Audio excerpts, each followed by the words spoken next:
ఇదొకటి ఉంది ఏంటంటే ఇండియాలో there is a big problem which is called as seniority అని అంటారు. But yes, obviously the seniority will give lot of information because of experience, but there is something called as competency, merit. అది కొంతమంది దగ్గరనే ఉంటుంది, skill people ఉంటారు. కొన్ని సందర్భాలలో ఏమవుతుందనంటే ఆ కాంపిటెన్సీకి ఇంపార్టెన్స్ ఇవ్వకుండా సీనియారిటీకి ఇంపార్టెన్స్ ఇవ్వడం వల్ల వాళ్ళు ఎన్నో విధాలుగా నష్టపోయారు. అది సివిల్ సర్వీస్ అయితేనేమి, పొలిటికల్ సిస్టమ్ అయితేనేమి.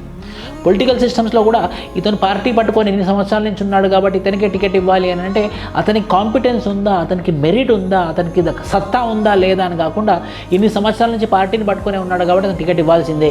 But they are forgetting that whether this particular person is having the competency or not. In the same way civil servants కూడా ఇతను 20 years నుంచి ఇదే డిపార్ట్మెంట్లో ఉన్నాడు, 25 years నుంచి ఇదే డిపార్ట్మెంట్లో ఉన్నాడు కాబట్టి we have to make him as a secretary to the government అనుకుంటున్నారు. కానీ అతని దగ్గర మెరిట్ ఉందా, అతని దగ్గర స్కిల్ ఉందా, అతని దగ్గర పని చెయ్యాలి అనే ప్యాషన్ ఉందా? అన్నిటికన్నా ఇంపార్టెంట్ అది కదా.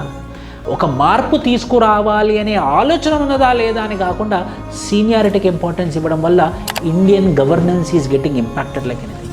People will tell no, India is developing, India is not developed, it's still developing. It is only because of we people will give importance to seniority, we people will not give importance to competence, we people will not give importance to merit.